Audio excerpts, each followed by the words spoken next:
Assalamualaikum warahmatullahi wabarakatuh. Selamat sore. Yang saya hormati seluruh peserta dolan diskusi online mingguan, seluruh guru besar senior dan sejawat sekalian. Kemudian kedua narasumber dan moderator pada sore hari ini, kita berjumpa kembali pada webinar dolan diskusi online mingguan yang ke-102 persembahan dari ID Cabang Surabaya. Kali ini Dolan seri ke-102 mengenai angina pectoris bekerja sama dengan PERKI, Perhimpunan Dokter Spesialis Kardiovaskular Indonesia, cabang Surabaya.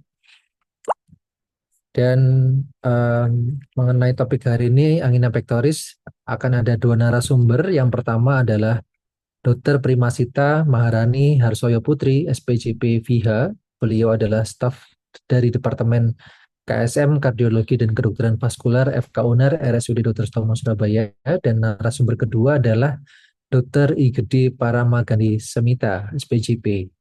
Beliau sebagai dokter spesialis jantung dan pembuluh darah di Rumah Sakit Mitra Keluarga Kenjeran Surabaya. Dan tentunya sebagai moderator adalah eh, rekan saya Dr. Linda Astari, SP DVE Subspesialis DT Vins DV FAADV. Beliau juga sebagai sekretaris program studi SP1 Dermatologi, Venerologi, dan Estetika FK Uner RSUD Dr. Sutomo, dan juga sebagai ketua Perdoski cabang Surabaya. Dan seperti biasa, kami mohon kepada seluruh peserta dolan, apabila ada pertanyaan yang ditujukan kepada narasumber dan moderator, bisa disampaikan pada kolom Q&A ataupun bisa melakukan atau menggunakan fitur raise hand. Ya, berikutnya saya sapa dan saya serahkan acara dolan kepada moderator, pada Dr. Linda Astari, spesialis DV Konsultan. Dipersilakan. Selamat sore, Dr. Linda. Selamat sore, Dokter Pandu. Assalamualaikum warahmatullahi wabarakatuh. Terima kasih, Dokter Pandu, untuk pembukaan dan juga introduction-nya.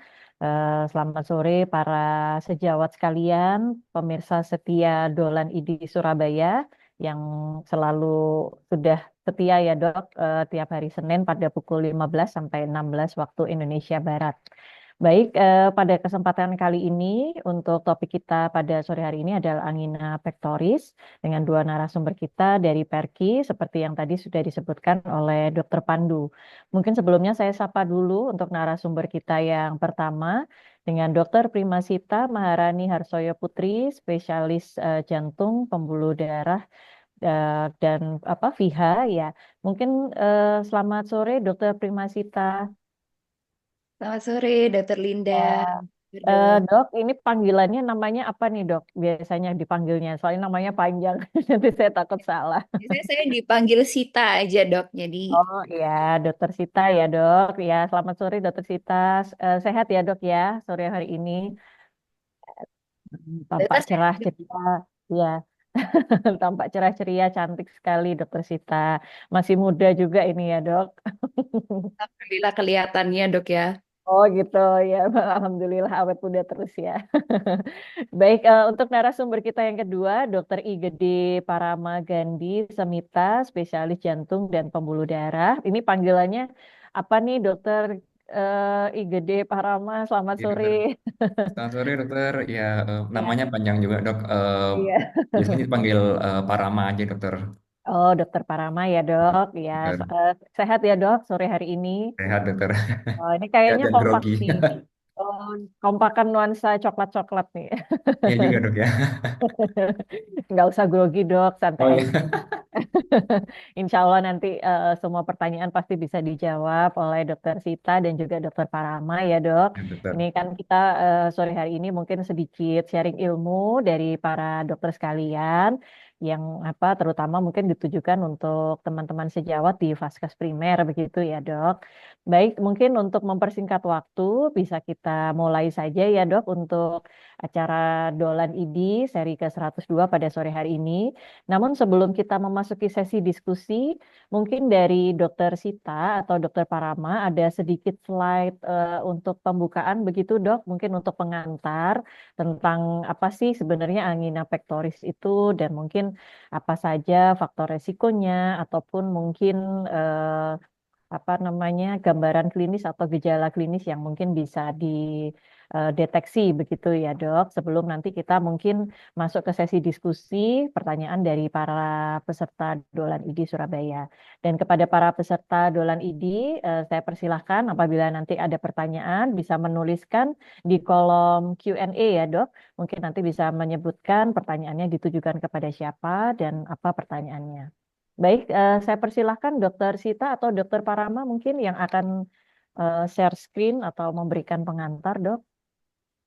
Iya, Dok. Jadi sebelumnya sebenarnya saya sama Dokter Parama ini ternyata terlalu semangat, Dokter. Sebenarnya Oh kita gitu. sudah mempersiapkan slide yang cukup panjang. Oh gitu. 40 slide. Iya, tapi nggak apa-apa. Nah, udah. Iya, nggak apa-apa dok. Nanti mungkin Iya, Dok. hanya Sedikit aja. mungkin beberapa slide awal saja ya dok. Nanti mungkin selebihnya kita bisa berdiskusi ya dok ya, supaya Yap. nanti lebih banyak waktu untuk para peserta bertanya begitu dok untuk Yap. diskusi. Ya, silakan dokter Sita atau dokter Eh, Parama. Ya, Mungkin izin saya share screen, nggih, Dok. iya silakan. Ya. Jadi pada sore hari ini kita ngomongnya tentang angina pectoris ya, Dok, dan rekan-rekan sejawat sekalian. Sebenarnya angina pectoris itu apa dan bagaimana? Sebenarnya saya sama Dokter Parama ini sudah berbagi, Dok. Jadi angina pectoris itu bisa dua, bisa stabil dan bisa tidak stabil. Yang biasanya kita kenal dengan angina pectoris stabil itu adalah yang kita sebut dengan PJK stabil ya, atau penyakit jantung Oh. koroner yang stabil atau chronic coronary syndrome kalau istilah internasionalnya. Sementara nanti Dokter Parama akan mengcover bagian acute coronary syndrome, jadi yang angina yang tidak stabil.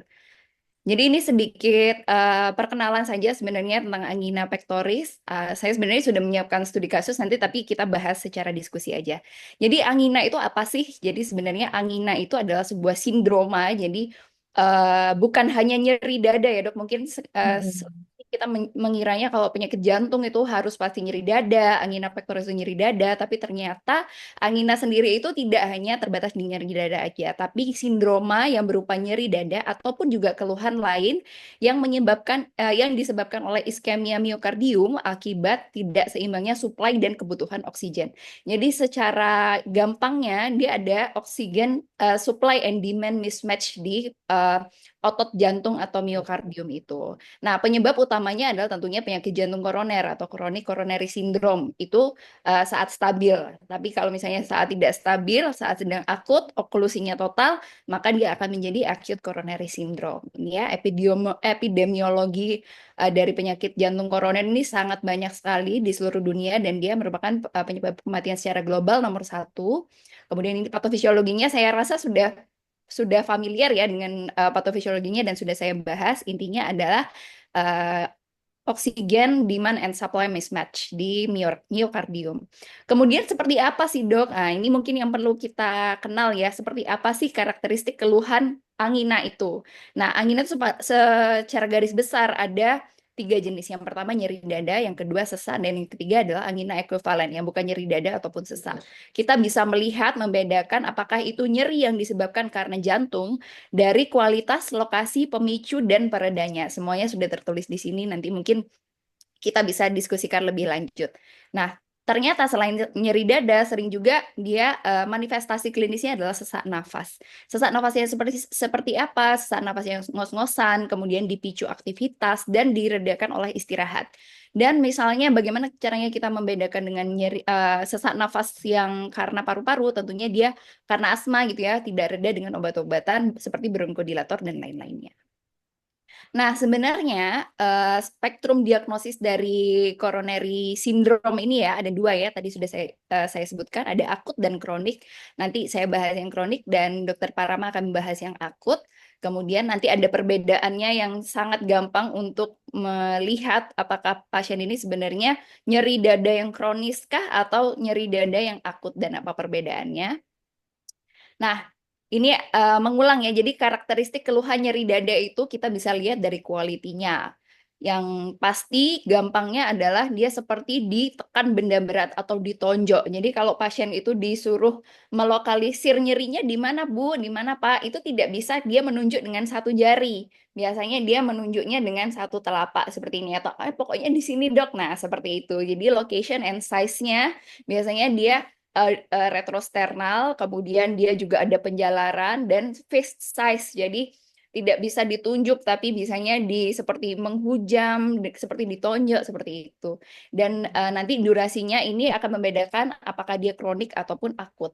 Nah, salah satu hal yang bisa membedakan nyeri dada atau nyeri angina ini ya dibandingkan penyebab lain adalah triggernya. Kalau jantung itu biasanya triggernya sudah hampir pasti adalah effort, jadi aktivitas. Bisa juga selain aktivitas adalah setelah heavy meal, kemudian emotional distress, kemudian cuaca yang ekstrim ternyata juga bisa mencetuskan itu. Pokoknya hal-hal yang membuat tidak nyaman berbeda dari biasanya itu dia bisa menyebabkan angina. Dan yang salah satu yang bisa membedakan juga adalah relief. Jadi misalnya dia bisa diredakan setelah istirahat 1 sampai 5 menit sudah istirahat kemudian reda. Nah, itu kita harus curiga bahwa itu kemungkinan nyeri dadanya nyeri dada akibat jantung, bukan misalnya akibat otot ataupun mah. Nah, yang sering kita misdiagnose adalah dengan gastritis seperti itu. Itu adalah pembeda-pembedanya dengan yang lain, nyeri-nyeri yang lain. Kemudian ini ada langkah-langkah pendekatan kecurigaan klinis dari chronic coronary syndrome. Jadi misalnya dokter-dokter sekalian dapat pasien, kemudian pasiennya mengeluh nyeri dada. Itu ternyata ada beberapa step yang harus kita lakukan dulu untuk pertama mengeksklud kemungkinan jantung. Karena tentunya penyebab kardiak itu adalah salah satu yang paling fatal. Jadi kita harus menyingkirkan itu dulu. Nah ini ada banyak stepnya, tapi untuk general practitioner tentunya nggak semuanya harus dikuasai ya. Yang penting kita mengenai identifikasi seperti apa. Nah, dari anamnesis tentunya kita harus tahu risk factors-nya. Dan risk factors ini nggak perlu banyak-banyak kita menggali, tidak perlu banyak-banyak kita bertanya gitu ya tentang apa, pernah ada apa, ini itu riwayat operasi apa, seperti apa. Enggak, jadi selain keluhannya seperti apa, yang kita perlu pastikan adalah apakah ada riwayat keluarga atau tidak, apakah ada merokok atau tidak, apakah ada hipertensi, diabetes mellitus, dan juga adakah riwayat dislipidemia. Itu adalah faktor-faktor resiko yang sudah established dan sangat gampang kalau misalnya ada itu, kemungkinan ada penyebab jantungnya. Kemudian kita juga harus melihat dari demografinya, apakah dia usia tua, kemudian mostly memang laki-laki Dok, untuk penderita jantung ini. Kemudian apakah dia BMI-nya berlebih, misalnya overweight atau obesitas. Kemudian apakah ada komorbiditas seperti diabetes mellitus ya seperti yang tadi. Kemudian gaya hidup juga ya, mungkin apabila gaya hidupnya sukanya itu makan lemak gitu ya, yang makannya tuh enak-enak, kemudian nggak suka olahraga. Nah, itu juga kita harus menginvestigasi lebih lanjut. Kita harus wary bahwa apakah itu dari kardiak, nyeri dada keluhannya, seperti itu.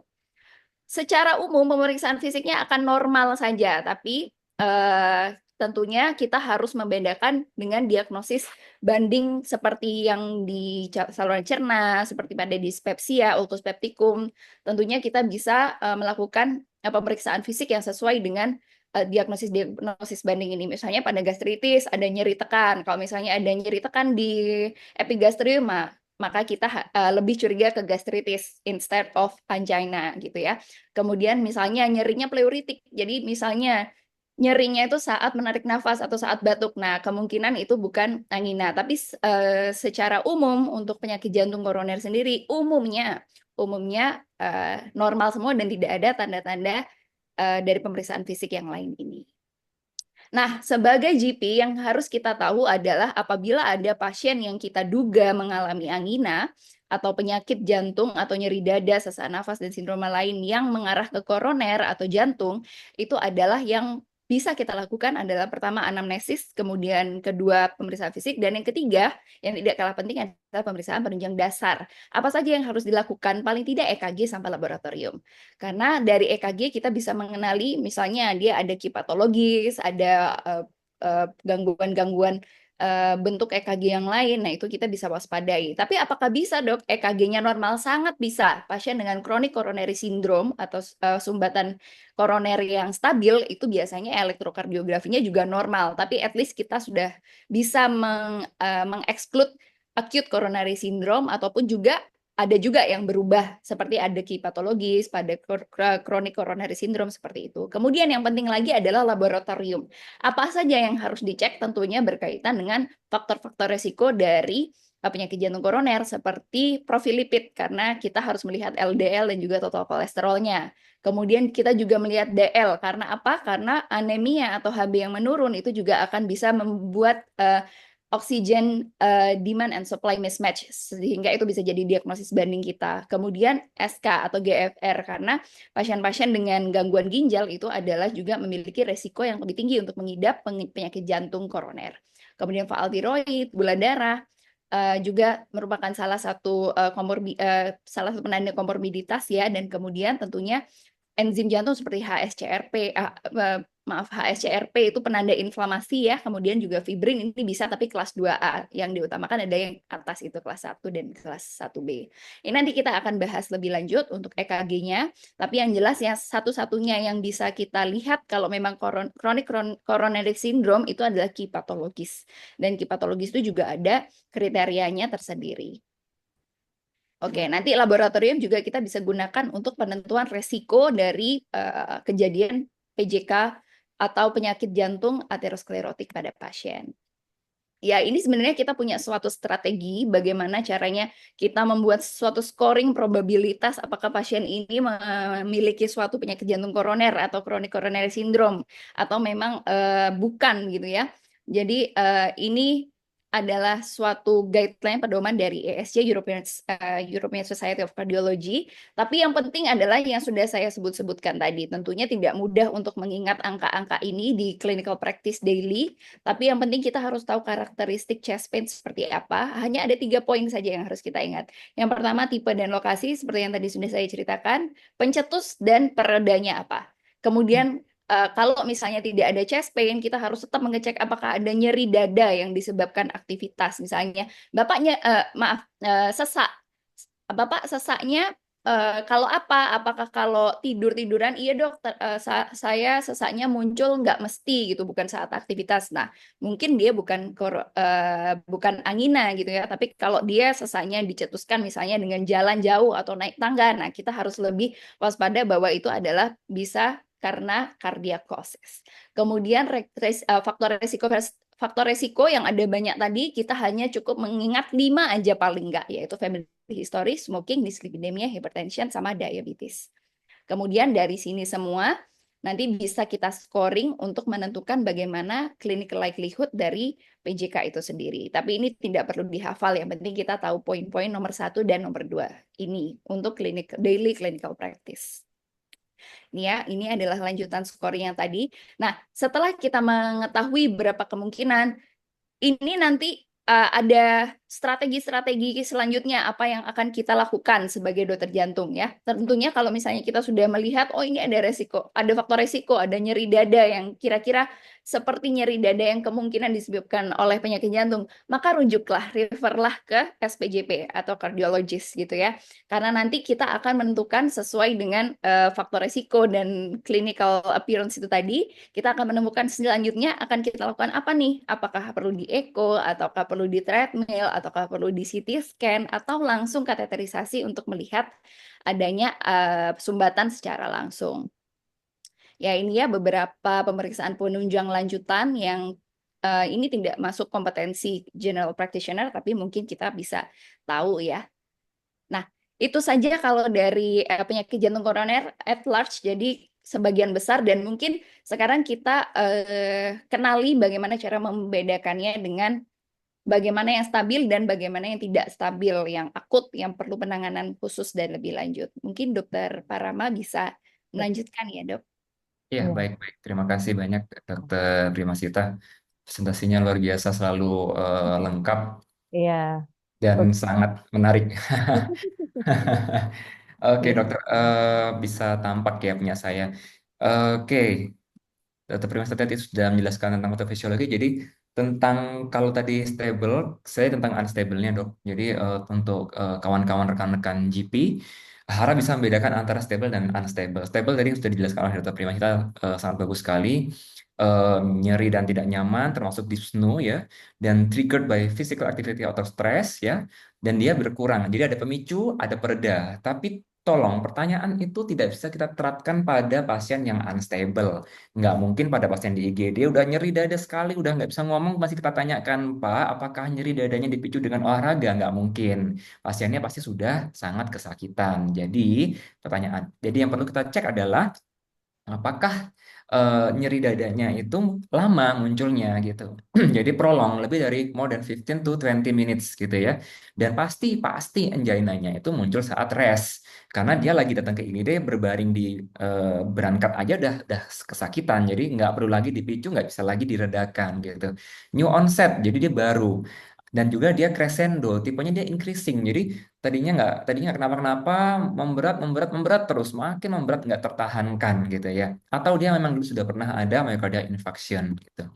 Nah, chest pain karakteristik yang paling sensitif dan spesifik itu adalah, kalau sensitif itu adalah dia munculnya paling mendadak dan dia bisa diredakan dengan nitrogliserin. Yang spesifik ada dia radiate ya, radiate ke arms, kemudian bisa aja disertai dengan adanya palpitations gitu. Walaupun sebenarnya semua nyeri dada ini tidak selalu khas serta-merta demikian ya, karena bisa saja bentuknya macam-macam gitu, seperti yang tadi disampaikan oleh Dr. Primasita. Sampai kita bisa menyingkirkan kalau ini bukan suatu coronary syndrome, ya kita anggap ini sebagai acute coronary syndrome dulu gitu, karena macam-macam spektrumnya, bisa chest pain, pressure gitu ya, keringat dingin, ya nyeri, nyeri lambung yang sering disalahartikan sebagai gastritis gitu ya, bahkan nyeri lengan kiri kanan pun juga bisa. Bahkan saya pernah dapat pasien cuma nyeri di punggung, ternyata sudah STEMI dan nggak tertolong waktu itu sayangnya pasiennya. Dan perlu perlu diwaspadai pada wanita, wanita lebih sering terneglected. Dari statistik mengatakan bahwa wanita terneglected karena satu, dari subjek wanitanya sering mengabaikan perasaannya sendiri, mungkin karena wanita lebih kuat ya dibandingkan pria.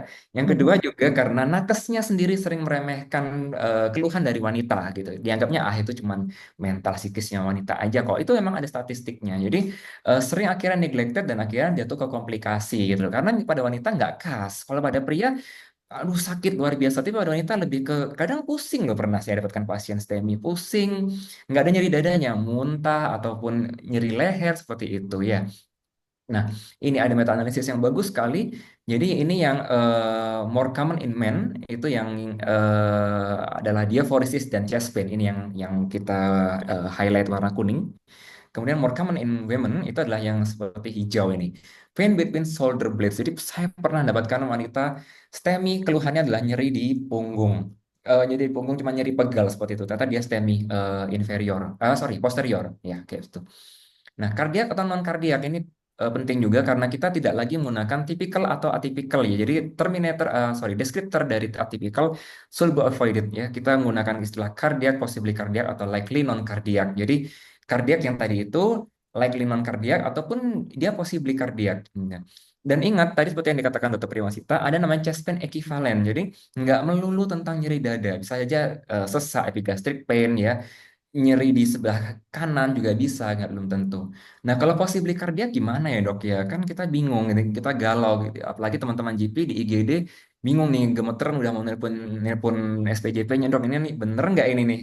Udah datang-datang malam-malam, ternyata bukan STEMI, bukan STEMI gitu kan. Nah, kita menggunakan ini ada MD Calc ya. Ini diajarkan dulu oleh guru dan senior saya. Bagus sekali bisa digunakan untuk teman-teman GP di setting IGD. Bisa dibuka, saya nggak promosi app-nya, tapi ini gratis juga. MD Calc buka namanya HeartScore ya. Eh, Nanti saya share untuk PPT-nya. Jadi ini bisa kita lihat nanti kalau misalkan masukkan aja angka-angkanya ini. Kemudian kalau misalkan ini hijau kita bisa discharge, kalau dia kuning kita bisa observe dia, kalau misalkan dia merah itu harus perlu banget coronary angiografi. Panggil dokter SPJP-nya untuk melakukan coronary angiografi ya. Ini ada notes-nya, bisa dibaca sendiri nanti.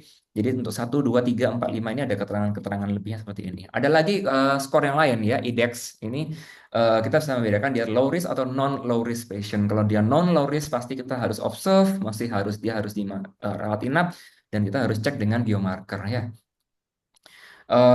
Oke, intinya ACS itu spektrumnya adalah tiga, diagnosisnya nanti adalah STEMI, NSTEMI atau unstable angina atau bukan non kardiak sama sekali.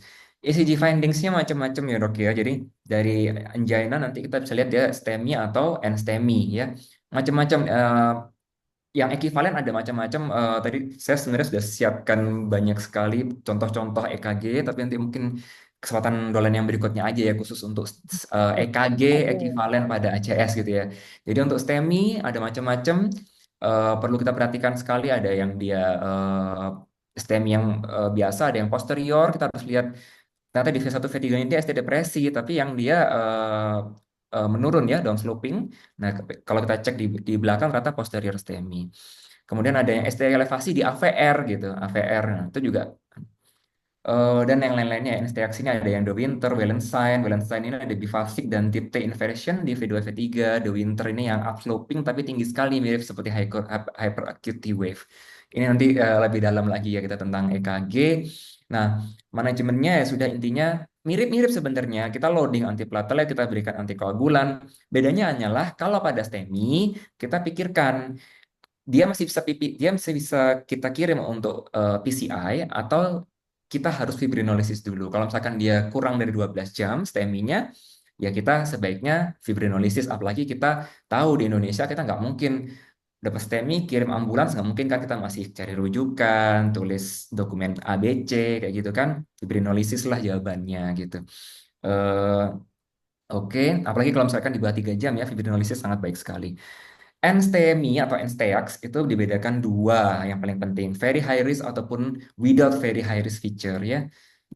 Oh ya, EKG ini, oh ya STEMI ya, STEMI ini dia ada evolusinya. Jadi ada pentingnya kita mengulang EKG pada STEMI, kita cek lagi 10-15 menit kemudian karena ada evolusi. Kadang malah ada beberapa yang beruntung sekali kalau dapat hyperacute wave tidak akan terlupakan.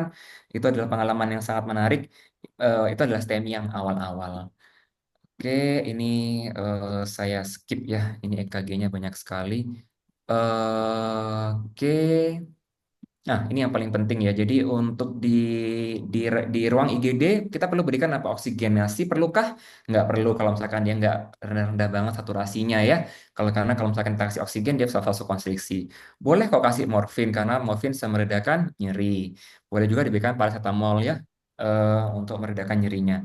Aspirin ya berikan dia loading 300 miligram. Terus kita juga harus loading juga P2Y12 ya. Sebenarnya pada NSTEMI dan juga STEMI sekarang kita mainnya tidak disarankan untuk langsung loading P2Y12 reseptor blocker sebenarnya. Tapi apa daya kita lebih baik loading saja ya. Kita setting primer, kita loading saja. Pilihannya yang mana dok gitu.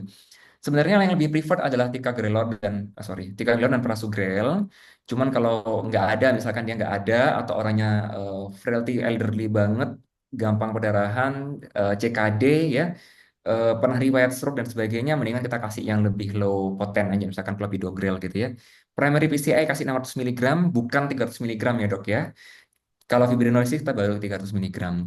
Nitrat boleh diberikan kecuali makanya penting banget kita lakukan EKG RV dan posterior. Terutama kalau misalkan EKG-nya itu non diagnostik ya. Jadi normal EKG tidak mengeksklusi tidak adanya ACS. Kalau bisa normal di depan langsung sebelum telepon SPJP-nya langsung aja EKG RV dan posterior. Karena bisa saja ada di sana.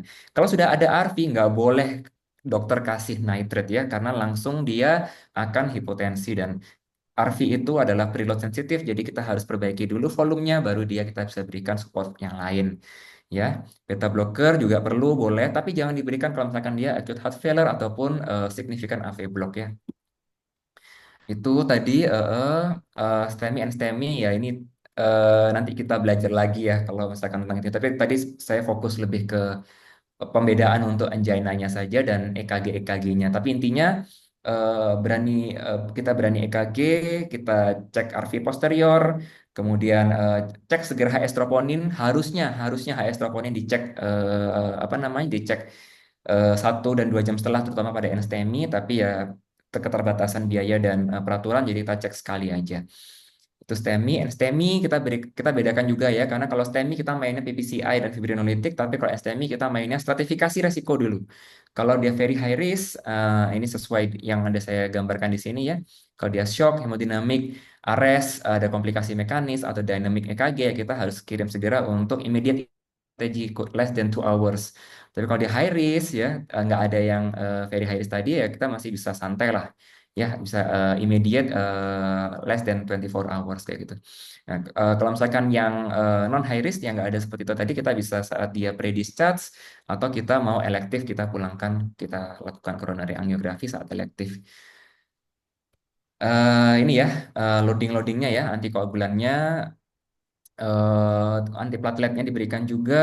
eh, mm, dan kemudian saat pulang kita harus berikan dia, ini juga penting, eh, berani untuk memberikan lipid high yang high intensity ya, karena itu mencegah terjadinya ruptur plak di kemudian hari. Dan juga kita berikan lengkap yang lain-lainnya sesuai indikasi beta blocker, SARB, dan juga untuk mengurangi nyerinya, misalkan nitrate ataupun yang lain-lain.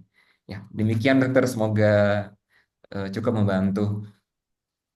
Terima kasih Dokter Parama, Dokter Sita, paparannya yang sangat lengkap dan juga memang sangat ini ya Dok ya, complicated ya. Ya, cuman mungkin mungkin buat apa para sejawat dokter umum ya kan mungkin kan di lapangan sering menghadapi ini ya Dok ya apa kendala-kendala terutama mungkin dalam membedakan ataupun menegakkan diagnosisnya ya Dok. Karena kan itu yang utama dulu sebelum kita melakukan tata laksana yang sesuai gitu untuk pasien. Nah, ini mungkin sudah masuk 2 pertanyaan, Dok, dari paparan tadi yang mungkin sudah disampaikan Dokter Sita dan Dokter Parama. Mungkin nanti sekaligus aja ya, Dok, kita diskusikan apa yang tadi sudah disampaikan oleh Dokter Sita dan Dokter Parama. Mungkin ini Ya. pertanyaan pertama dari Dokter Santi Probosiwi. Mohon bertanya, kalau memang ada ke arah stable angina, EKG normal dan dominan gejala GERD. Untuk terapinya, apakah kita berikan gejala GERD-nya saja atau ada tambahan untuk CCS-nya? Soalnya kalau di FKTP kita lebih kelihat EKG. Kalau EKG normal, biasanya kita obati GERD-nya saja. Lalu apakah perlu serial EKG untuk kasus seperti ini? Terima kasih banyak. Monggo silahkan mungkin apakah Dokter Sita atau Dokter Parama yang akan menjawab? Saya persilahkan Dok. Mm-mm. Ya, dari Dokter Shanti ya dok ini ya. Jadi Ya, pertanyaannya kali dan memang sehari-hari ya dok kita temuin seperti iya. ini. Nyeri dada atau nyeri ulu hati yang kita nggak ngerti apakah ini jantung atau GERD gitu. Tapi begini dok, kita harus mengingat bahwa bagaimanapun juga nyeri dada kalau akibatnya ternyata kardiak itu mengancam nyawa. Dan Mm-mm. apabila tidak misalnya hanya GERD ya alhamdulillah begitu ya. Iya, betul, betul. Sehingga menurut saya nyeri dada yang sudah ada mengarah ke stable angina dalam artian secara keluhan memang dia lokasinya retrosternal, kemudian seperti ditonjok bukan tidak bisa dilokalisir dengan jari, kemudian mengikat atau dipicu dengan aktivitas dan diredakan dengan istirahat. Dan juga misalnya pasien sudah ada faktor risiko, misalnya usia tua, misalnya atau ada hipertensi, diabetes, maka sebaiknya kita tidak melepaskan pasien itu begitu saja. Maka kita harus melakukan pemeriksaan tambahan, dok. Nah, misalnya EKG nih, udah di EKG, EKG-nya normal. Tapi kita harus ingat bahwa tidak semua penyakit jantung koroner itu punya EKG yang abnormal gitu. Bahkan yang akut pun, acute coronary syndrome, ACS atau SKA, itu bisa normal, dok. Jadi kita tidak boleh lengah hanya melihat dari EKG yang Betul. normal, betul, dok. Jadi yang pertama kita harus pastikan dulu faktor resikonya itu ada atau tidak dan ada berapa. Kalau misalnya dia ada faktor resiko, kemudian dia ada keluhan yang mengarah ke sana, maka segeralah rujuk ke spesialis jantung. Atau paling tidak labkanlah dia, paling tidak labkan profil lipidnya dulu gitu. Kemudian dirujuk ke dokter penyakit jantung untuk kita lakukan investigasi selanjutnya, apakah itu dengan treadmill atau lain-lain, itu nanti bisa dipikir sesuai dengan resikonya, begitu. Karena sering kali ini merupakan apa ya sehari-hari ya, jadi EKG normal, ada keluhan di rasa nyeri di ulu hati, which is sebenarnya itu bisa merupakan tanda dari dari ACS bahkan ya, dari penyakit jantung koroner, tapi paling tidak ya Sehingga kita tidak boleh lepaskan begitu saja. Kalau sudah ada kriteria-kriteria atau karakteristik nyeri dada dan juga faktor resiko seperti yang saya tadi kita sudah ceritakan ya, saya dan Dokter Parama sudah ceritakan, maka lebih baik berhati-hati dan diinvestigasi lebih lanjut untuk dikonsulkan ke dokter spesialis penyakit jantung. Obat apa yang harus dibawakan?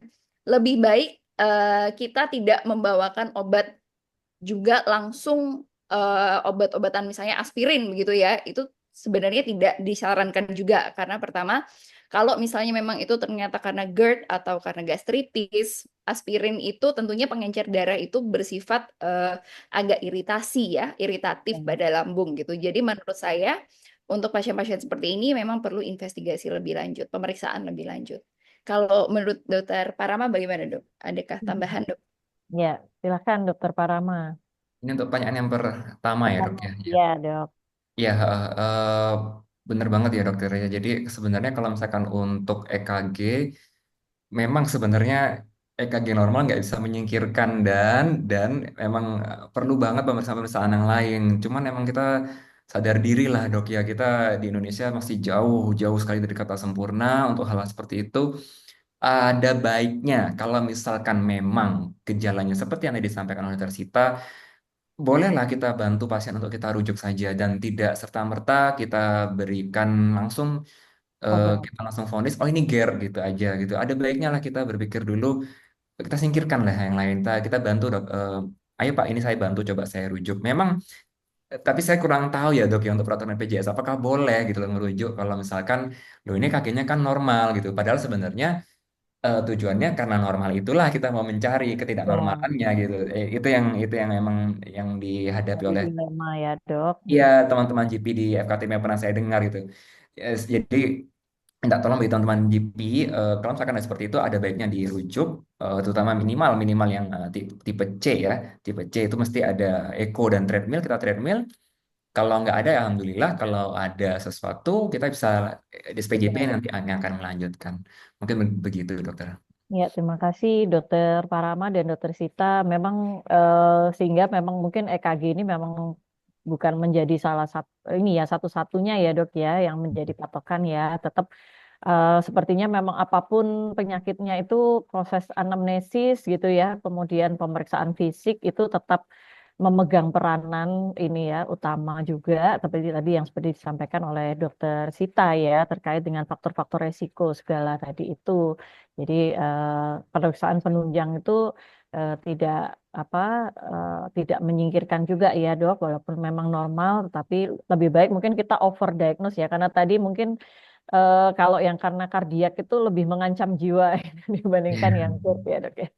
Ya baik dok. Terima kasih dokter Parama, dokter Sita untuk jawabannya. Mungkin kita menginjak ke pertanyaan berikutnya dari dokter Amroh Mustaidah. Kalau pos pemasangan ring jantung, apa yang harus diberikan terapi dan tindakannya? Haruskah dirujuk ke spesialis jantung pembuluh darah atau hanya medikamentosa yang bisa diambil obat PRB. Terima kasih. Gitu. Mungkin dari Dokter Parama ini apa Ya. pasang jantung ya ini dok ring ya pasang ring ini dok sudah dilakukan tindakan pasang ring kemudian apa Oh, untuk terapi selanjutnya dan tindakannya itu apakah harus dirujuk ke dokter spesialis jantung dok kalau pos pemasangan ring itu atau ya, bisa hanya obat aja gitu yang diambil gitu di ya. mungkin di fase satunya ya maksudnya mungkin ya. Ya, dok. Jadi kalau bisa dilihat di slide saya ini, kita lengkapin ya. Jadi kita pernah bilang ada paket koroner gitu. Jadi kita sudah ada Pakai kayak program. apa nih yang gitu raciannya. Memang kesannya banyak, tapi ya memang sebenarnya memang kita harusnya tailored medicine ya dok ya. Jadi sekarang sudah Mm-mm. mulai ke farmakogenomik, kita nggak boleh banyak obat, tapi kita belum bisa sampai ke sana. Jadi kita memang harus secondary prevention after stenting ya. Setelah kita pasang ring, itu ada beberapa obat-obatan gitu. Jadi general strateginya seperti ini gambarannya. Jadi yang hijau ini ya antitrombotik. Jadi pasti ada dual antiplatelet. Ya dual antiplatelet ini secara general ya. Kita nggak bicara nggak bicara apakah pasien high ischemic risk atau high bleeding risk seperti itu. Tapi secara general dual antiplatelet aspirin dan clopidogrel misalkan gitu dia selama 12 bulan gitu. Boleh diperpanjang kalau misalkan dia high ischemic, boleh diperpendek kalau misalkan dia high bleeding risk gitu. Boleh diturunkan lagi kelasnya juga seperti itu. Nah, kemudian ada lipid lowering terapi yang juga seterusnya diminum gitu. Kenapa gitu? Kita perlu terangkan ke pasien gitu. Dok, saya kan nggak kolesterol, kok perlu minum lipid lowering obat-obat kolesterol gitu. Bapak ini bukan hanya untuk menurunkan kolesterol, walaupun memang LDL target harus di bawah 55, bukan di bawah 100 seperti pada lab normal, karena Bapak ini very high risk terjadinya atherosclerotic cardiovascular disease, tapi juga sebagai statin ini adalah sebagai plaque stabilizer begitu. Jadi dia bukan hanya sebagai menurunkan LDL memang targetnya, tapi dia sebagai plaque stabilizer. Kemudian antiinflamatori ini boleh ya, ini masih dalam penelitian ya colchicine, tapi kalau misalkan dia nggak nggak perlu juga. Neurohormonal agent ini kita lihat dari biasanya nanti setelah pasang ring nanti akan ada kok dok untuk dokter GP itu pasien ini diberikan obat apa aja oleh intervensionisnya gitu. Ada yang perlu dia SARB, ada yang perlu dia beta blocker. Beta blocker biasanya memang untuk kombinasi kalau misalkan dia pada pasien dengan heart failure ya. Kemudian untuk mengurangi juga apa sebagai anti angina, beta blocker juga ya juga bisa begitu. Ada lagi tambahan anti angina misalkan kalsium channel blocker ataupun nitrat itu juga bisa diberikan. Kemudian aldosteron agonis ini spironolakton ya. Jadi kombinasi-kombinasi ini misalkan dia ada heart failure, dia perlu diberikan gitu.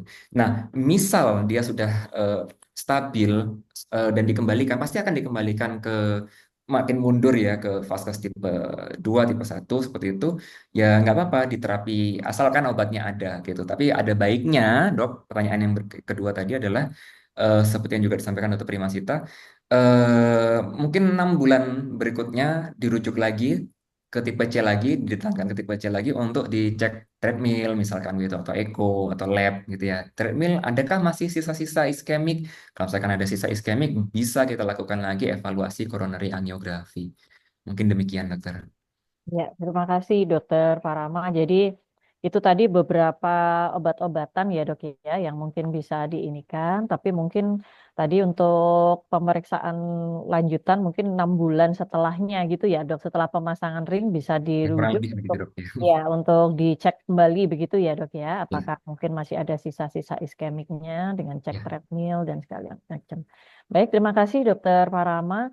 Terus kemudian untuk berikutnya ini masih dari Dokter Amroh, obat Trigaselor itu apakah wajib untuk pos pemasangan ring? Jika tidak di cover PRB, apakah ada obat pengganti obatnya? Makasih. Ya, Ya, dokter Sita mau jawab atau gimana, dok? ya Jadi ya silakan Iya, sebenarnya, Dokter Vita. eh, eh, ya. Kita iya dokter diskusi Sita mau jawab, dikit dok. ya, Dok. Ini memang sering terjadi ya, Dok. Nggak ada ticagrelor ya, Dok, di FKTP. Ah, Iya, Jadi kayaknya lompat ini ticagrelor ya itu dok. salah satu terapi wajib untuk pasien-pasien pos pemasangan ring, Dok. Jadi Hmm. ada dua sebetulnya. Kita harus memberikan dua antiplatelet. Yang pertama yang paling wajib adalah aspirin tentunya atau ASA atau ya itu sebagai macam. Dan yang kedua ini P2Y12 inhibitor.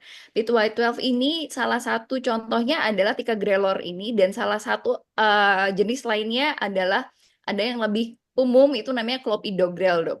Tapi tidak semua pasien bisa diberi ticagrelor dan tidak semua pasien lebih dipilih tidak semua pasien bisa diberikan clopidogrel dan tidak semua pasien bisa diberikan ticagrelor. Untuk pilihan yang lebih baik untuk sampai studi yang sekarang memang lebih baik ticagrelor, Dok, untuk mencegah adanya sumbatan ulang ya di ring. Tapi ada pasien-pasien yang misalnya dengan bleeding risk yang tinggi, kita berikan clopidogrel. Tapi harusnya bila memang pasiennya sudah mendapatkan ticagrelor yang dari awal, maka kalau misalnya kita downgrade jadi clopidogrel, tentunya akan ada pengurangan kualitas ya dok untuk medikamentosanya, Dokter Parama. iya, setuju banget, dok. Jadi memang beberapa memang nggak ada ya, tapi biasanya sebelum kita memang kembalikan pasien ke PRB, biasanya itu ada kok nanti itu ini untuk dokter Amroh ya, biasanya itu nanti mereka itu harus kayak antar farmasi terus saling ngasih tahu kok dok biasanya kayak di tempatmu ada nggak nih ticagrelor tuh ada nggak gitu kan kalau nggak ada ya nggak mungkin bisa di PRB biasanya sih gitu biasanya ya tapi kalaupun memang tidak ada dan harus harus diganti dengan yang tipe lain misalkan clopidogrel karena nggak ada ticagrelor itu namanya deeskalasi ya. Dan itu harus kita loading ulang jadi 24 jam setelah pemberian ticagrelor terakhir kita loading ulang clopidogrel ingat tidak serta-merta kita ya udah ganti aja ke clopidogrel atau tablet langsung kasih, tapi harus loading itu ya. Dan itu lebih baik konsulkan juga ke SPJP-nya gitu. Begitu dokter. Ya. Tidak bisa diganti semerta-merta gitu, Ya, Dok. sama-sama Baik, gitu dok. ya. Nah, Ya. itu Cepat tanggung juga jawab ya. dokter dan farmasi sih sebenarnya sebelum mem-PRB-kan tuh yakinkah di puskesmasnya itu ada gitu loh obatnya, nggak bisa Ya. serta-merta dibuang pasiennya gitu aja kasihan Hmm, gitu. hmm.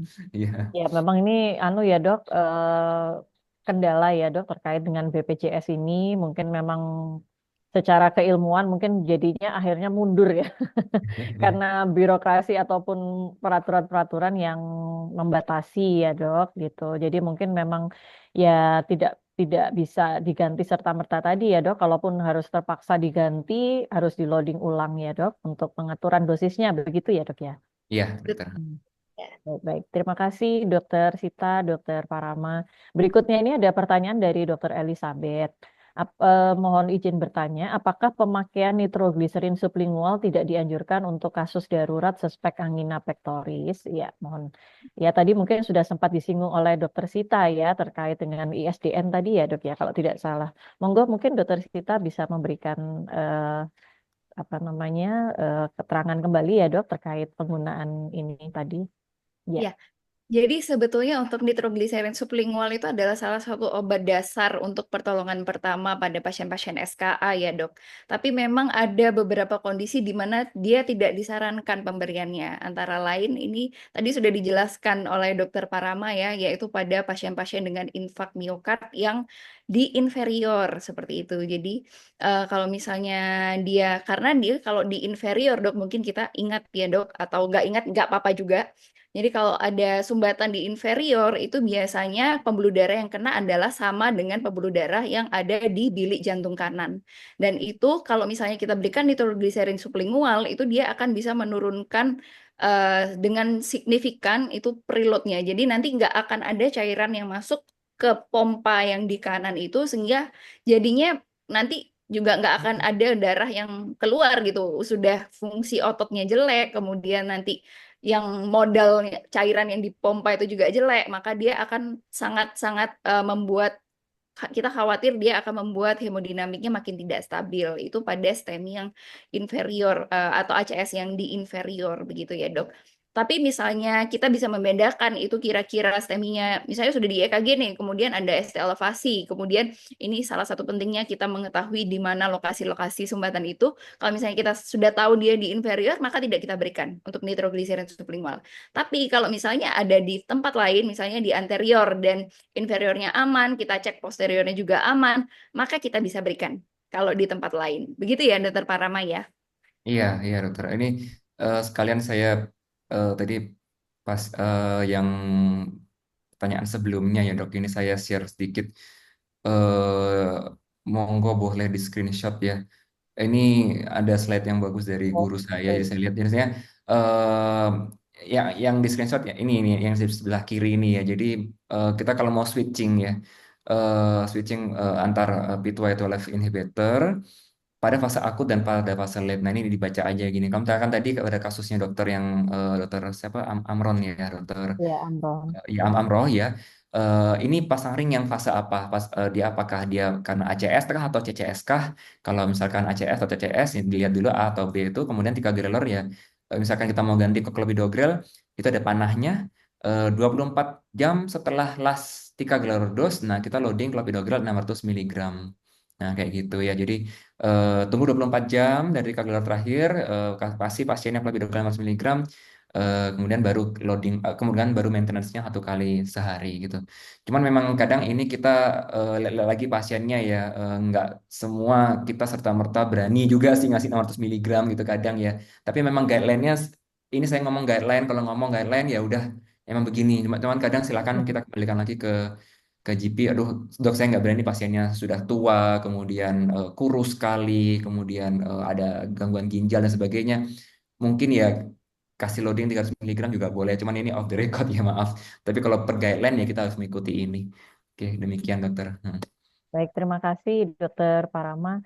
Tadi yang terkait untuk pemberian Oh, ISG, nitrogliserin ya. Oh, nitrogliserin tadi dok, berarti kan untuk supaya kita kan tadi kontraindikasi ya, maksudnya tidak diberikan kalau ada infak miokard di inferior begitu ya dok. Berarti memang Ya, sebelum pemberian itu harus diperiksa EKG dulu ya dok ya. Maksudnya betul untuk betul. ada tanda-tanda apakah ada Eh, tanda-tanda infak miokard ya, di inferior atau tidak begitu ya dok.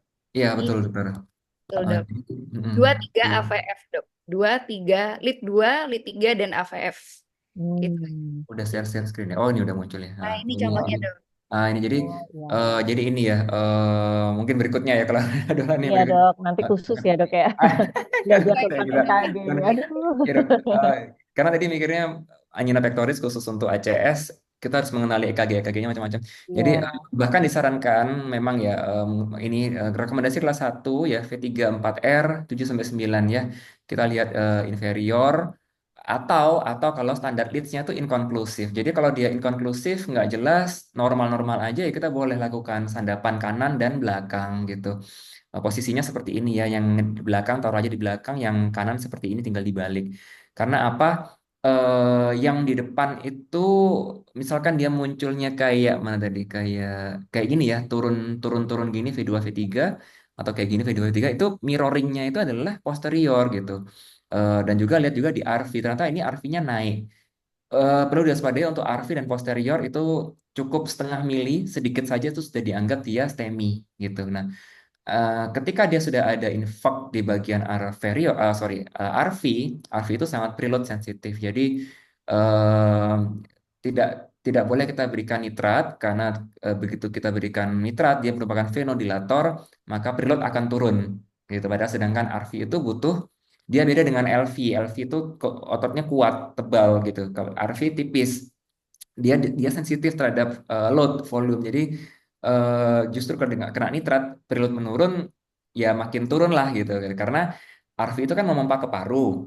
Nah, kalau suplai darah ke paru turun, tentu saja paru ke jantung nanti juga akan turun gitu. Dan mati akan lingkaran setan begitu kan gitu. Jadi jantung paru juga harus bagus gitu loh. Nah, kalau misalkan kita turunkan preload sehingga RV juga turun, RV failure, akhirnya suplai darah ke paru juga akan turun dan begitu seterusnya, begitu. Itulah mengapa sebaiknya kalau pada inferior segera cek RV. Kalau misalkan ada RV infak, nah itu sudah nggak boleh kita berikan nitrat. Ya, Nah, demikian ya dok. baik, baik. Terima kasih dok. Jadi mungkin memang harus hati-hati juga ya dok ya. Kadang-kadang kan mungkin em, untuk obat darurat itu kan mesti kadang orang pasien tuh juga kadang selalu bawa ya dok di Ya, dompet atau ya. apa gitu. Diedukasi bawa nitrat ya Pak, ISDN Iya, kalau langsung iya. minum gitu. Ternyata Tapi ya, tadi memang harus hati-hati juga ya dok, jadi ya. supaya tidak Dan semakin. juga perlu diterangkan ke pasien juga dok, untuk teman-teman GP mungkin boleh ngasih tahu nitrat boleh, tapi bilang juga ke bapak-bapak yang penggunaan, sorry sebut merek ya, Viagra. Nah itu Nah, itu nggak boleh ya. Jadi bapak kalau habis kemarin pakai Viagra jangan minum ya pak ya gitu. Itu juga harus diterangkan ke pasien gitu. Ya, iya terima kasih dok. dokter. Terima kasih dok tambahannya. Ya. Ya, baik. Ini berikutnya pertanyaan dari Dokter Wahyu Handoko. Mohon izin bertanya, Dok. Yang pertama, apakah sindrom arteria koroner dapat terjadi pada anak atau remaja? Dan yang kedua, bagaimana tata laksana angina pada ibu hamil atau menyusui? Kemudian yang ketiga, apa yang perlu dilakukan untuk pasien yang sudah selesai dari serangan sindrom arteri koroner? Dan yang terakhir, edukasi apa yang perlu dilakukan ke pasien atau keluarganya? Ya, ini mungkin yang pertama tadi pada anak atau remaja, dok. Ini apakah juga bisa terjadi ya, dok? Karena tadi saya juga baru dapat telepon ya, dok. Tadi pagi itu katanya anak temennya itu serangan jantung gitu. Padahal masih anak-anak. Nah, ini nih apakah memang bisa terjadi pada anak-anak ataupun remaja ya, dok? Nah, ini mungkin juga saya juga kaget juga ya gitu. Waduh, anak-anak ya gitu. Katanya serangan jantung. Kok tahu kalau serangan jantung juga gitu kan. Entah saya juga belum sempat tanya detail gejalanya seperti apa. Mungkin bisa dijelaskan sedikit, Dok? Ya, terima kasih. Ya, oh, nanti nanti terus kita nambahkan ya dok ya. Ya, Ya, silakan. ya. Oke, 1, 2, 3, 4. Wah, ini dokternya Bohongan gitu. komplit sama Iya. dari ketemu pertama IGD sampai rehabilitasinya. Ya, sindrom arteri acute coronary syndrome bisa terjadi karena gini, pada usia 9 tahun itu mulai terjadi penumpukan plak pada arteri koroner. Jadi eh, semua ditentukan dari pola hidup semuda mungkin gitu ya. Jadi eh, makanya memang pola hidup yang sekarang lebih sedenter, kemudian high glucose, kemudian high sugar, Oke, oke. kemudian low fiber intake dan sebagainya itu semuanya lebih menggeser paradigma statistik yang kemarin punya pasien itu adalah usia 40-50 tahun ke atas, jadi sekarang 30 tahun sudah ada. Pasien saya kemarin ada yang STEMI usia 30 tahun, ya itu ada.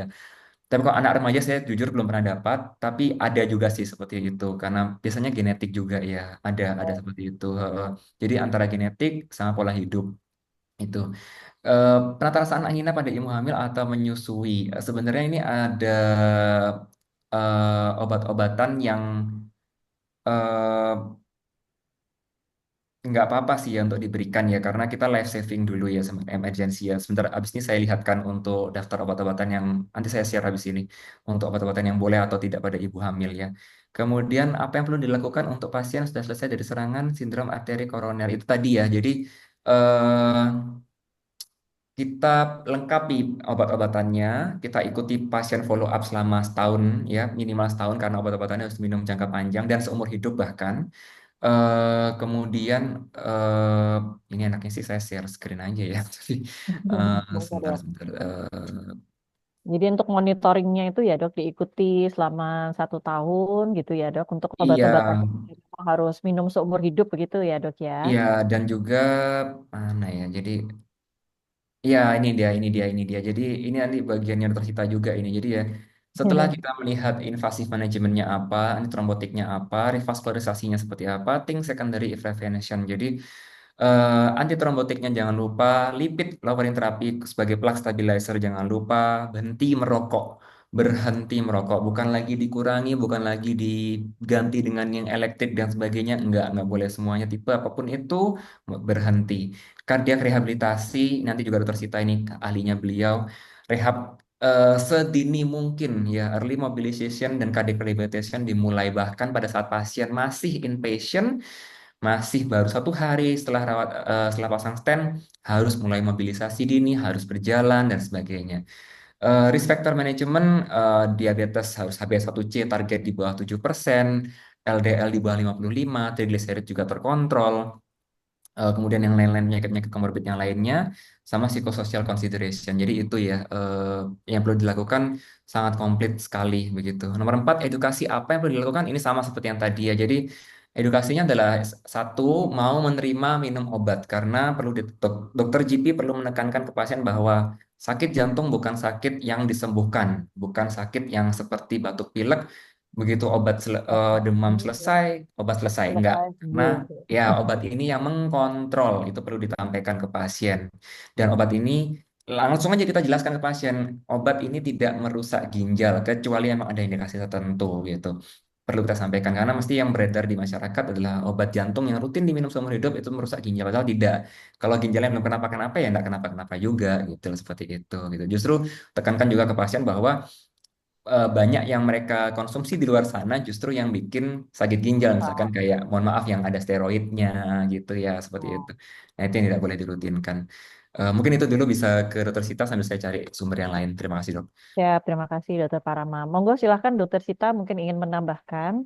Iya dok, jadi setuju banget sama dokter Parama. Jadi trennya semakin lama ini semakin mudah ya dok. Walaupun kalau Ya, misalnya dokter Lina ada ilustrasi kasus, pada anak-anak memang jarang sekali terjadi dok. Kalaupun memang terjadi serangan jantung di mana itu ada kelainan koroner atau kegagalan pembuluh darah koroner itu menyalurkan darah atau nutrisi ke otot jantung, itu kemungkinan mungkin bukan karena plak ya dok, karena dia baru dimulai itu 9 tahun ya. Tapi bisa juga misalnya dia ada diseksi arteri koroner misalnya seperti itu. Kemudian dia ada penyakit bawaan misalnya vaskulitis seperti itu. Nah, vaskulitis ini juga bukan hanya di ini ya, bukan hanya di imunologi tapi salah satu manifestasinya adalah membuat suatu koroner karena koroner juga pembuluh darah ya, Dok.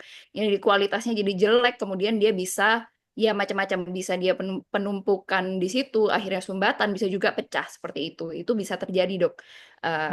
Bisa juga diseksi ya, dan apa spasme juga bisa dok, jadi angina perintis metal itu kan karena spasme itu juga bisa terjadi pada usia muda, itu bisa. Jadi mungkin kemungkinan besar adalah penyebab selain plak Ya. aterosklerosis gitu, tapi masih bisa terjadi. Kemudian yang kedua ya betul. Jadi pelaksanaan angina pada ibu hamil dan menyusui, pertama kalau misalnya anginanya stabil, kita masih tetap harus memberikan beberapa obat-obatan yang memang aman melalui plasenta, sawar plasenta darah ya, seperti aspirin itu masih tetap harus diberikan. Kemudian ada beberapa obat lain sesuai kebutuhan ya, karena kalau jantung itu tidak monoterapi, tapi ada beberapa obat-obatan.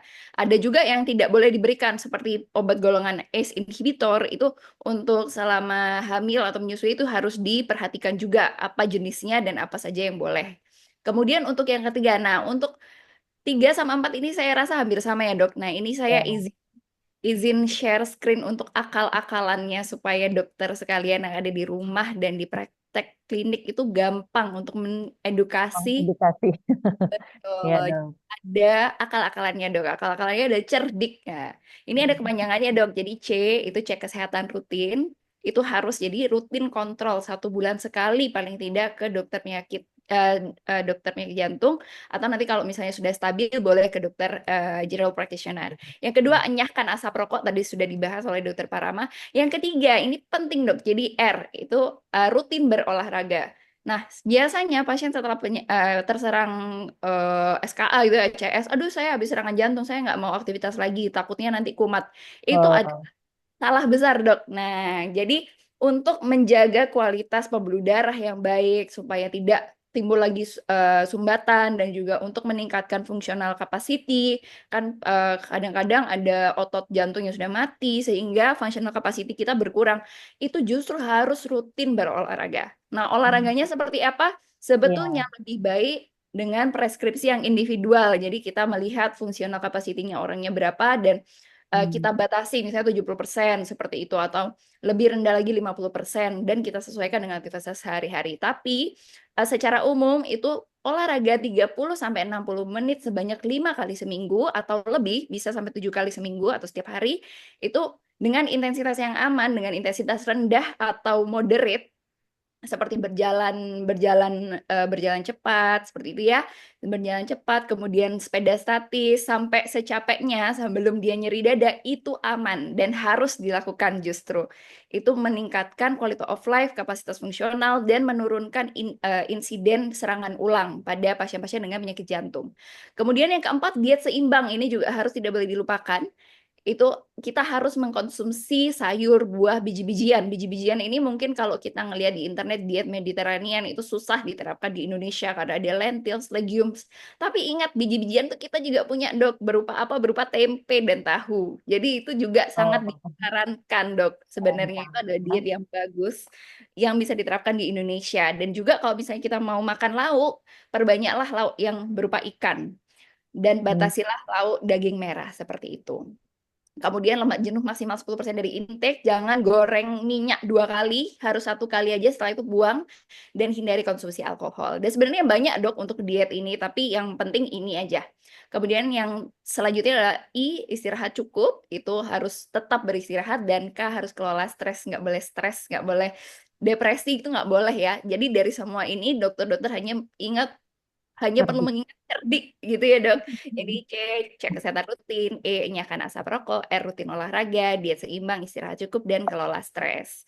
Sebenarnya ada versi lebih lengkapnya lagi, ini adalah target-target objektifnya. Jadi kalau pasien dengan penyakit jantung koroner, itu tentunya kita harus memastikan bahwa LDL-nya itu harus di bawah 55, kemudian BMI-nya itu harus di kisaran 18,5 sampai 25, kemudian diabetesnya kurang dari 7,0%, ini tadi sudah dijelaskan juga sama Dr. Parama, dan tensinya harus 120 sampai 129.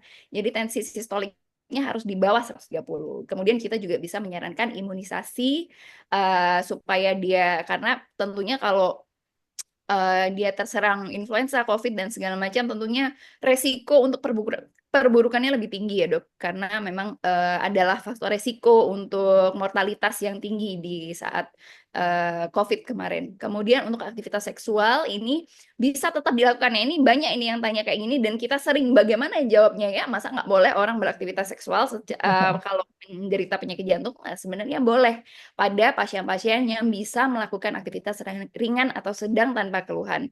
Kalau misalnya pasiennya jalan 3 langkah aja sudah ngos-ngosan atau nyeri dada, ya jangan disarankan. Tapi kalau dia masih bisa beraktivitas daily activity, maka dia boleh melakukan aktivitas seksual. Tapi harus tetap diingat untuk untuk penggunaan Viagra tadi ya dok, tidak bisa dibarengkan dengan isosorbit dinitrat atau ISDN. Kemudian tentunya hindari polusi dan polusi udara dan lingkungan ya. Jadi kita harus tetap menghindari menjadi merokok pasif dan juga paparan polusi udara itu juga harus dihindari. Ini lebih advance-nya lagi. Tapi overall ini dok, cerdik itu mungkin Cerdik bisa ya dok, yang lebih singkatnya ya dok ya. ya, Iya, permudah ini akan di screenshot buat kita mengingat di clinical practice kita. Izin stop share ya dok. ya baik. Terima kasih banyak Dokter Sita. Sebenarnya kita masih pengen diskusi lebih lanjut ya dok. Cuman ini karena waktu mungkin yang membatasi. Ini Dokter Parama mau Oh menunjukkan yang... enggak, ini dok, ini silakan buat di screenshot aja buat teman-teman Oh tadi iya, yang iya. saya janjikan. Boleh di slideshow Ya, ya dok. jadi untuk Iya, obat iya. yang boleh pada ibu hamil, Oh iya. sebenarnya untuk pengencer darah mungkin kayaknya aspirin clopidogrel ya yang aman. Ini warna Yang kuning aman ini ya ya, dok ya. kuning.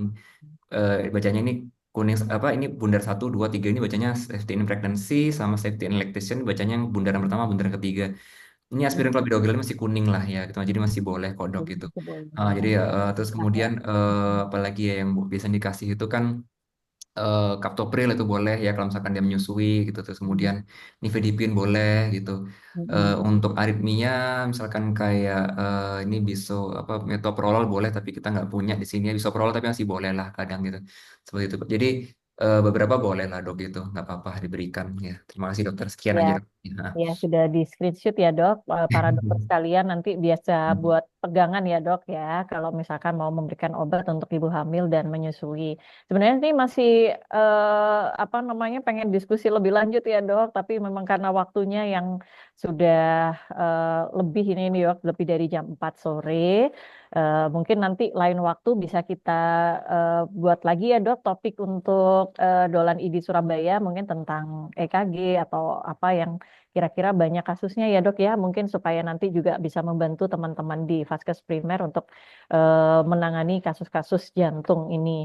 Nah mungkin tapi sebelum apa saya serahkan kembali ke host Dr. Pandu, mungkin sedikit saya highlight ya dok tentang angina pectoris ini tadi yang sudah disampaikan ada yang stabil dan ada yang tidak stabil gitu ya dok. Dan sebenarnya angina pectoris ini merupakan suatu sindroma yang memiliki gejala nyeri dada dan juga keluhan lain yang itu diakibatkan oleh iskemia miokardium di mana tidak terjadi ketidakseimbangan suplai oksigen ya dok pada miokard atau otot jantung dan karakteristik dari keluhan angina ini pastinya memang khas yaitu nyeri dada itu kita lihat dari kualitasnya kemudian lokasi durasi triggernya apa dan juga relief by apa dan juga yang sesak napas itu juga kita lihat kualitasnya bagaimana, pemicunya dan mereda dengan apa itu juga menjadi salah satu karakteristik yang bisa kita cermati untuk membedakan dengan gejala yang non kardiak ya, Dok ya.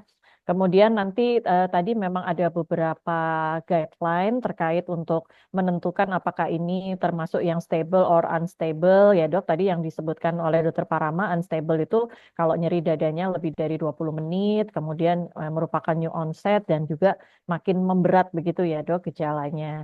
Dan untuk faktor-faktor resiko tadi juga sudah disebutkan ya dok terkait dengan hiperlipidemi, kemudian diabetes, lalu juga perokok begitu ya dok. Ada beberapa banyak tadi yang juga untuk edukasinya itu yang tadi disampaikan Dokter Sita tentang cerdik tadi. Dan mungkin untuk pengobatan atau manajemennya memang ini ada beberapa obat-obat yang biasanya diberikan untuk penyakit ini ya jantung koroner ini dan itu mungkin ada beberapa obat yang mungkin harus diperhatikan juga untuk pemberiannya seperti yang ISDN tadi untuk kasus-kasus apabila disertai dengan infak miokard pada bagian inferior. Nah, itu mungkin juga harus berhati-hati. Dan tadi untuk edukasi kepada pasien cerdik tadi mungkin itu bisa sosialisasikan ya dok untuk pasien-pasien jantung supaya untuk mencegah terjadinya serangan yang berulang. Mungkin demikian yang bisa kami sampaikan. Dari Dokter Parama atau Dokter Sita, apakah mungkin ada take home message sedikit dok? Mungkin 1-2 kalimat saja. Mungkin dari Dokter Sita dulu, silahkan dok. Ya, menurut saya yang paling penting adalah meningkatkan awareness kita dan jangan sampai kita menduga suatu keluhan itu bukan non-kardiak, bukan kardiak sebelum kita bisa mengeksklusi kausa kardiak karena itu yang lebih fatal daripada yang lain. Itu saja, Dok. Terima kasih Dokter Sita. Dari Dokter Parama, mungkin take home Ya, untuk teman-teman GP, karena teman-teman GP yang pasti lebih repot dan lebih riwah ya, timbang saya hanya menerima konsulan saja. Tolong lebih untuk sensitif lagi terhadap nyeri dada yang sama sekali seringnya itu bukan nyeri dada munculnya pada pasien. Jadi bisa saja nyeri punggung, nyeri bahu dan sebagainya. Mungkin bisa berpikir, oh apakah kira-kira, terutama kalau misalkan sudah ada sedikit perubahan pada EKG, ya lebih baik kita lebih seperti dari Dr. Pit sampaikan, lebih over diagnose dan sensitif terhadap mungkinkah ini serangan jantung atau bukan. Terima kasih, Dok. Ya, terima kasih Dokter Parama, terima kasih Dokter Sita dan Dokter Parama atas sharing ilmunya pada sore hari ini. Terima kasih, Dok. Mudah-mudahan berkah ya dok dan manfaat Amin, untuk Dok. teman-teman sejawat di Vaskes Primer. Mungkin untuk selanjutnya saya kembalikan lagi kepada host Dokter Pandu. Silahkan Dokter Pandu. Terima Baik. kasih, Dr. Linda. Terima kasih, Dokter Linda. Dok. Terima kasih Dr. Linda, para moderator hari ini dan kedua narasumber, Dr. Parama dan Dr. Sinta. Menarik sekali tadi, jelasannya sangat gamblang, sangat jelas, slide-nya juga bagus. Insya Allah bermanfaat untuk kita semua, termasuk saya dok. Dapat ilmu sore ini dari Dr. Sinta, Dr. Parama, dan Dr. Linda. Baik, saya berdoa mudah-mudahan sejawat sekalian senantiasa diberikan kesehatan dan kita bisa ketemu lagi pada edisi dolan berikutnya. Sampai jumpa pada edisi dolan berikutnya setiap hari Senin jam 3 sore waktu Indonesia Barat. Saya sebagai host undur diri. Terima kasih. Assalamualaikum warahmatullahi wabarakatuh. Selamat sore. Waalaikumsalam. Terima kasih, Dokter Pandu. Terima kasih Dokter Parama, Dokter Sita, dan Pak.